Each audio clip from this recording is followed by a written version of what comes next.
Hi everyone, welcome to our session on violent crime in South Africa. This content covers Learning Unit 3 and focuses on theme 3 to 5. Here are our outcomes for those themes. Theme number 3 looks at assault and intimate partner violence.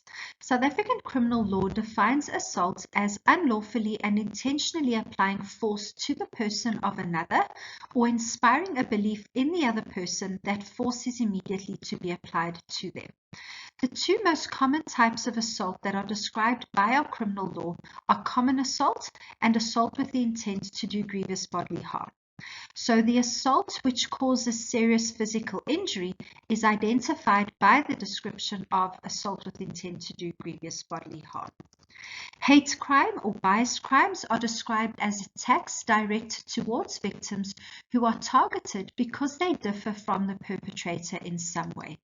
The concept homophobia refers to people who harbor a fear of individuals who are sexually attracted to individuals of their own gender, where xenophobia is an unreasonable fear, distrust, or hatred of strangers, foreigners, or anything perceived as foreign or different. Hate crimes do not always have to be physical in nature. They may also manifest in the form of verbal abuse. There are various subtypes of assault that we look at within the South African context. The first of these is school violence. School violence can be defined as any intentional physical or non-physical, for example, verbal act, resulting in physical pain, so physical injuries, and or non-physical pain, such as psychological and emotional trauma, that is inflicted on the recipient of the act. Violence in schools may take a number of forms. For example, physical violence looks at beating or killing of a fellow learner. Verbal violence, so derogatory comments, insults, and forcefully criticizing a fellow learner. Relational violence looks at shunning a fellow learner from the in crowd and causing damage to their relationships or social standing. Emotional violence, for example, terrorizing, ostracizing, and humiliating a fellow learner, which then diminishes their sense of identity, dignity, and self-worth. Sexual violence, for example, continuously making unwanted sexual advances. And cyber violence, for example, sexting, so sending unsolicited nude pictures, and defamation, which looks at slandering someone's name on social media. School bullying is the intentional, repeated, hurtful words or acts or other behavior committed by a child or children against another child or children. It is also defined as the repeated oppression, either psychological or physical, of a less powerful person by a more powerful person. It follows that bullying is aimed at intentionally hurting a fellow learner by placing the victim under constant pressure. The act of bullying is characterized by 6 defining features. The first one is the intent to harm. So here the bully finds pleasure in taunting and hurting other people. Secondly, intensity and duration.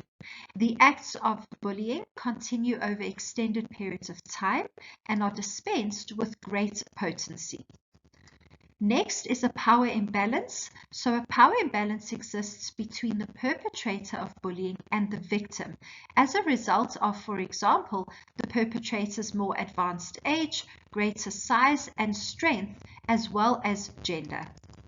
Next is vulnerability. So here, victims who appear vulnerable due to their apparent inability to defend themselves are selected purposefully.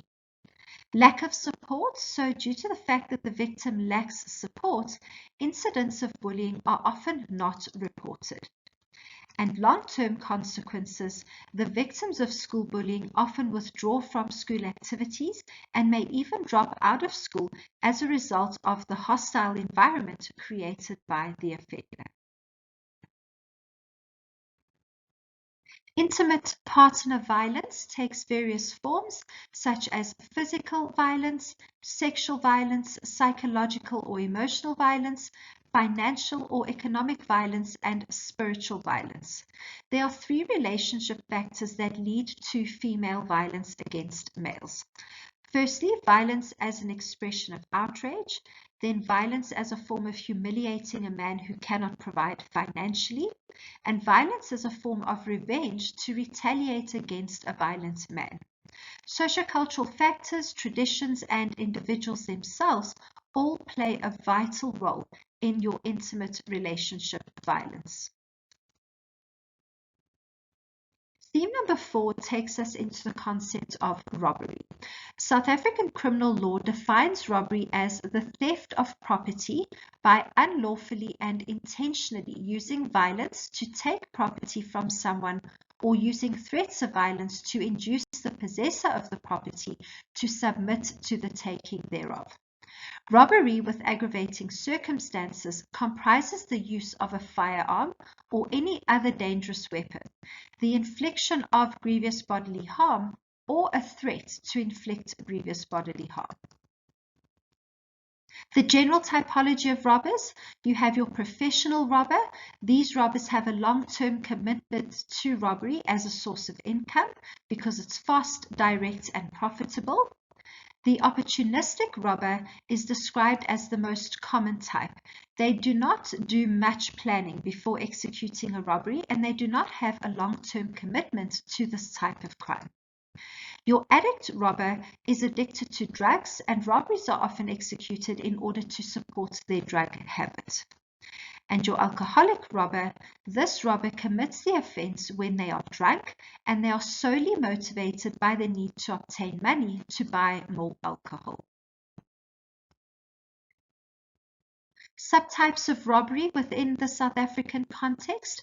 The first one is your home invasion, and this constitutes the illegal entry of a dwelling with hostile intent while the residents are at home. Robbery at non-residential premises is the act of unlawfully taking the property of another by the use of violence or intimidation at either a business premises or a shopping mall. During a vehicle hijacking, the perpetrator forcefully demands that the victim should hand over the car in their possession and immediately disarms the vehicle's alarm system or deactivates the satellite tracking device.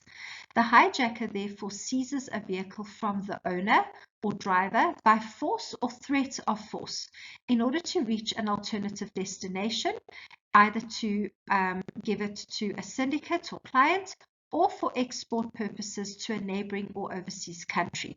In some cases, the driver is kidnapped under duress and detained as a passenger or hostage, or forced to drive the abductor to another location.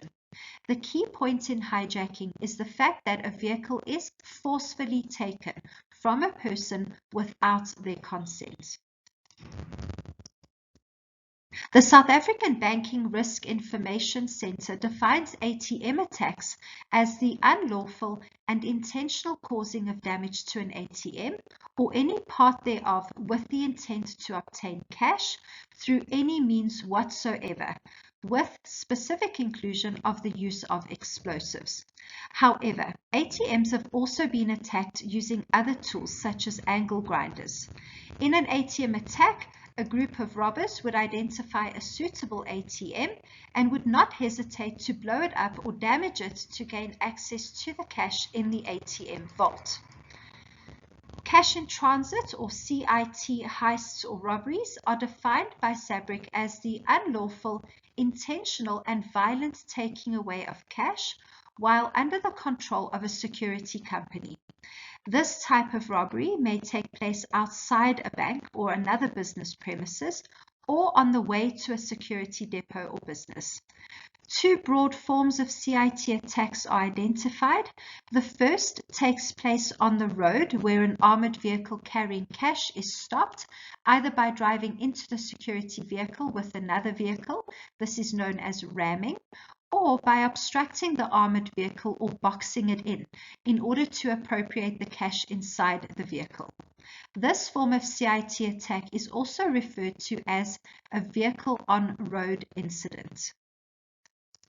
The second incident or act occurs when cash is forcibly seized as it is carried to or loaded on a stationary armored vehicle, or as it is being offloaded from the stationary armored vehicle and carried to the bank. This form of CIT robbery is also referred to as a cross-pavement incident. Lastly, SABRIC defines a bank robbery as the unlawful, intentional, and violent removal and appropriation of movable property while it is under the control of a bank by means of violence, a threat of violence, where the victim then has to believe that the perpetrator will or is able to use the threatened violence. SAPS defines bank robbery as the lawful and intentional forceful removal and appropriation of money from a bank during office hours. Lastly, theme number 5 looks at rape and other sexual violence. South African criminal law provides that any person who unlawfully and intentionally commits an act of sexual penetration with another person without that person's consent is guilty of the crime of rape. A person who unlawfully and intentionally sexually violates a victim without that victim's consent commits the crime of sexual assault. Real rape is defined as aggravated rape involving violence, weapons, and attackers, and can be successfully prosecuted in a court. However, simple rape embraces all other types of rape, including date rape, and it's usually dismissed as not being a real rape. The typology of rapists that captures the motivation of most of our rapists includes the power rapist. So this is an individual who doubts his masculinity. The act of rape is a means of showing supremacy over the victim and to prove that he is in control. He tends to use only minimal amounts of force to subdue his victim in order to achieve his objective, which is the sexual conquest. Sexual penetration is aimed at claiming identity, authority, potency, and domination, rather than sexual gratification per se. The fact that he aims at having women at his mercy often results in the victim being held captive over a period of time and being raped repeatedly. However, the power rapist may be left dissatisfied subsequent to the assault because it doesn't meet his frequent fantasies of rape.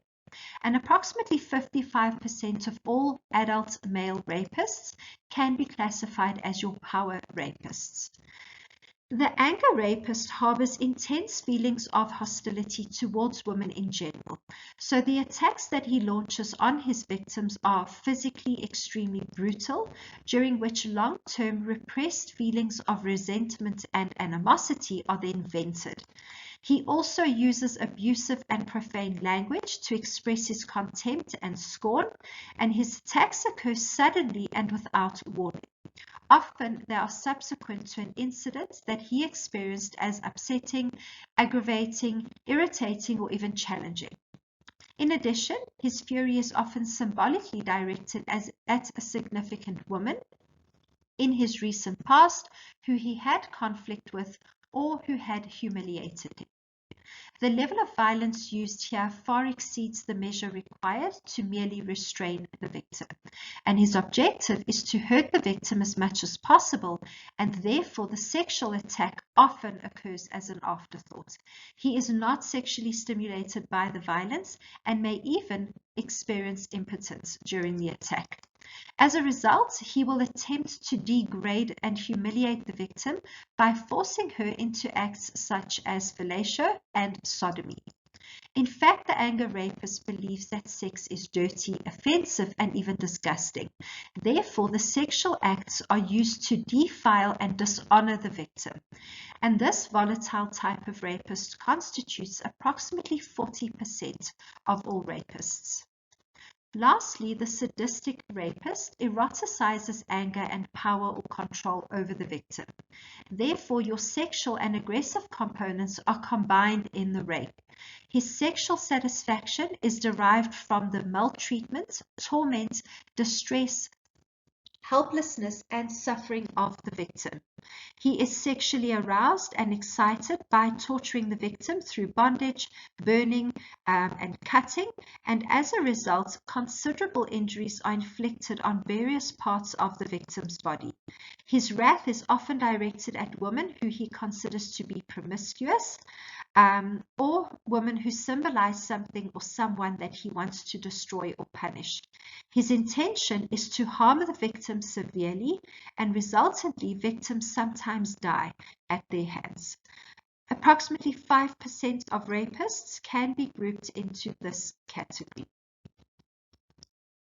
There are four theoretical perspectives that we use to explain the context of sexual violence. The first one is gender inequality theory. This looks at pervasive heterosexual standards and unwritten rules to which it is felt females ought to adhere to, such as dress code, for example.